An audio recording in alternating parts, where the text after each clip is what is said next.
A quiet evening turned into chaos when the home of Pennsylvania Governor Josh Shapiro was firebombed this past April.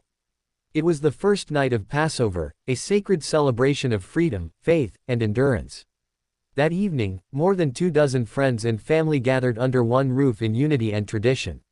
Hours later, hate came knocking, not with words, but with fire. This wasn't a random act. This was targeted. According to police records, the suspect told investigators he acted because of what the governor wants to do to the Palestinian people. But Governor Shapiro wasn't on a battlefield. He was at home, with his children, hosting a religious dinner. 2 weeks later, hate struck again.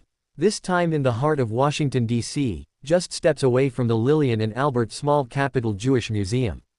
A young couple, whose only crime was being present, were gunned down. The shooter shouted, "Free Palestine," as he pulled the trigger. He told investigators, "I did it for Gaza." Then came June 1st, a peaceful rally in Boulder, Colorado. Pro-Israel demonstrators had gathered to speak, to pray, to express their identity freely. But freedom was once again met with violence. Molotov cocktails were thrown into the crowd.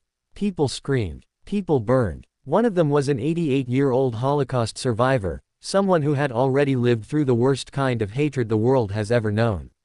These were not isolated incidents. These are not spontaneous. These are coordinated in feeling, rooted in ideology, and dangerous in consequence.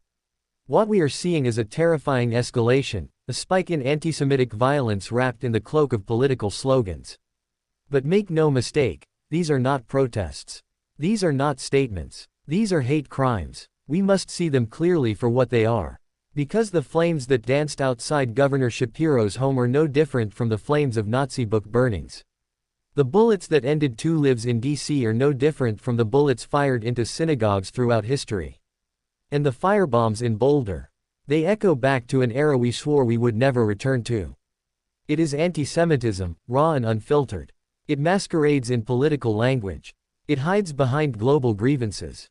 It speaks in hashtags. But its actions are ancient. Its motives are the same.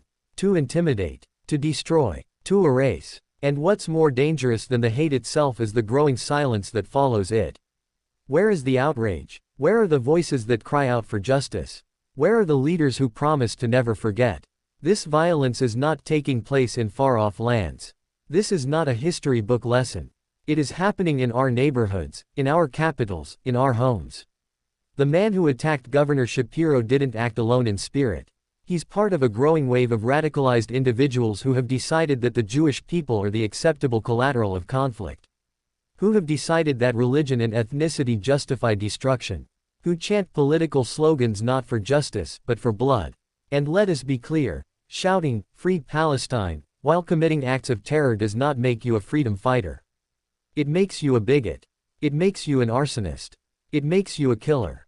There is a sacred difference between calling for justice and committing injustice. Between protesting power and targeting people. Between fighting for rights and denying others the right to exist. We do not liberate one people by terrorizing another. We do not achieve peace through Molotovs and bullets. We do not heal history by repeating its darkest chapters. When an 88-year-old Holocaust survivor is set on fire for attending a rally, we should all shudder. Not just because of the violence, but because of the silence that follows. Have we really forgotten so soon? The danger of antisemitism today is not only in its violence, but in its normalization. When firebombs are dismissed as political expression. When murder is explained away as resistance. When hatred finds excuses and compassion finds none. We are reaching a point where Jewish lives are no longer mourned, but measured. Where violence against them is not condemned, but contextualized.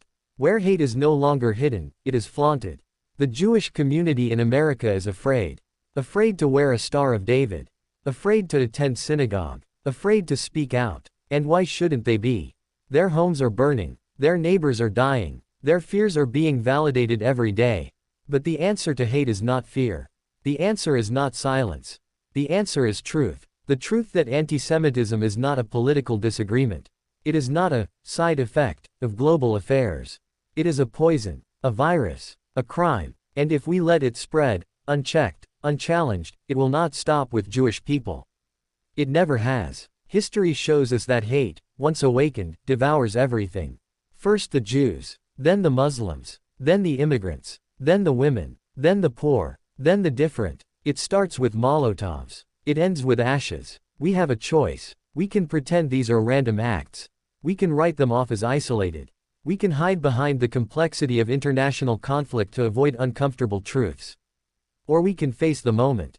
We can say what must be said, that no cause justifies burning a governor's house. That no liberation begins with murder. That no protest includes the persecution of a people. We can say that Jewish Americans are our fellow citizens, not our scapegoats. That their faith is not a threat. That their lives matter, not just when convenient, not just in death, but always. We owe it to them. We owe it to history. We owe it to ourselves. Because if we allow this fire to burn unchecked, we won't just lose our Jewish neighbors, we will lose our humanity. It's time to speak, loudly, clearly, without hesitation, against antisemitism, against